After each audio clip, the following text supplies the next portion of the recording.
What is up, guys? Ncaa 31 here, bringing you NCAA 13 HP Legends Online Dynasty Season 2, La Tech vs. Washington State. Toward the end of Season 2, Season 3 is on the way. But doing a little bit of a different style of commentary today.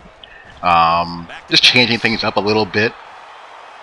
You know, over the years, you stay in touch with former friends and teammates, you know, via email, AIM, Facebook and whatnot, and, you know, you get to those times when, you know, guys will just be guys and start reminiscing and talking smack about the old days and just generally acting a fool.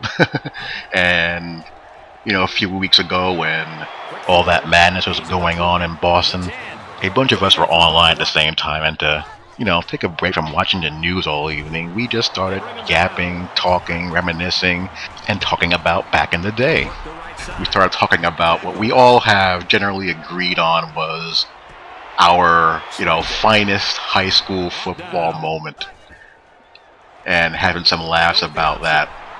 I went to a small high school. We weren't any big, huge football factory by any stretch of the imagination. We were a decent program considering the size of school that we were. We had good seasons, good teams. We had some big moments.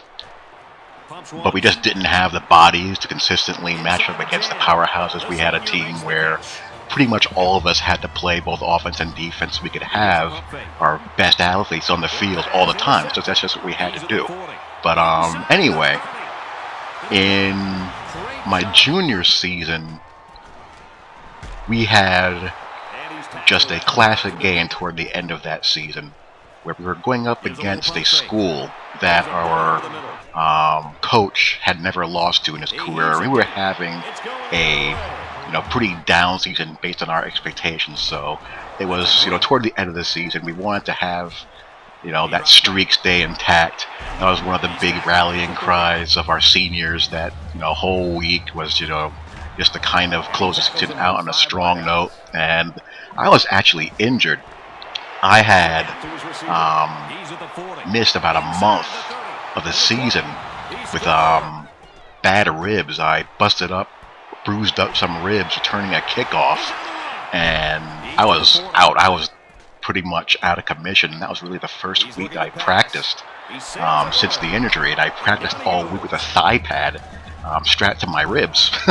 So I didn't expect to play at all, and this was one of those games where, you know, it's very rare that you run across a team on the high school level that's really sophisticated at throwing the football, especially in the region where I played.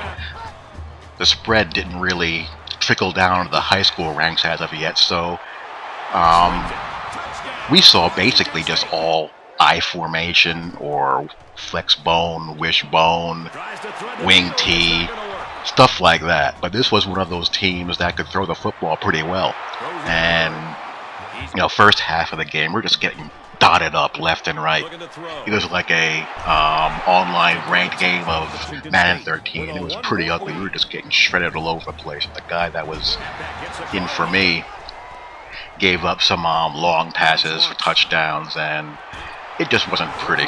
So halftime comes along, we're all trying to regroup, and, you know, I'm sitting there, haven't played all half. I got this thigh pad strapped to my ribs on top of my flak jacket, and one of the coaches comes up to me and says, you know, "Can you go?" And what am I going to say? Put on a spot like that? No.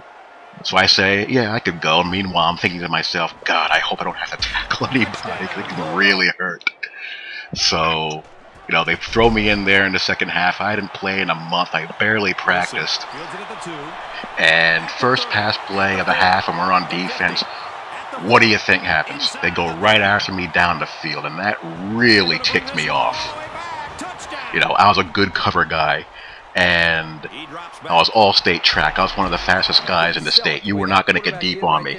I didn't have the best hands on the world, but my thing was, you know, Ncaa never gave up completions. Period. End of discussion.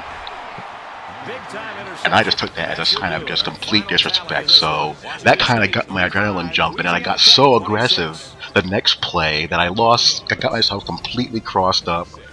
I lost sight of the ball, and I'm sitting there going, crap. Let me just tackle the receiver. So I figured, you know what, 15-yard penalty is better than a touchdown or a 30-plus yard completion. So I just dragged the receiver right to the ground. And of course I came down on the side that had the thigh pad on it. And I'm sitting there going, this sucks. You know, the coaches are pissed, my teammates are pissed, but I'm like, hey, it was better than 6 points. What could I do? I got, so, they took me off the field for a play, let me catch my breath, let the kind of, sharp pain go away, put me back in. I kind of calmed down, settled into the game. We start to, rally and, tighten the game up. Toward the end of the game, another pass play over the middle. Me and another friend of mine, we converged on the guy. I hit him high, he hits him low. I strip the ball, yank it out. Someone else recovers it, we get the ball back, and we then marched down the field on offense, and our quarterback, he was talking in the chat. He said, remember that beautiful touchdown pass I threw to the back of the end zone to the sliding guy to win the game? I actually threw to the wrong guy. I was throwing to the guy in front of him, but the ball got away from me, and the dude just happened to keep on running and caught the ball. So I thought that was the most hilarious thing I've ever heard, just one of those plays that, all these years I thought was just one of the greatest throws he's ever made. It was a complete and total fluke play and accident, but we went on to win the game, so it was all good. But that kind of stuff was fun. It was always fun to just, compete and go after it, and I figured I'd, share with you guys a little bit of a story from the Gridiron. So hope you guys enjoyed this game. Talk to you all later. Peace.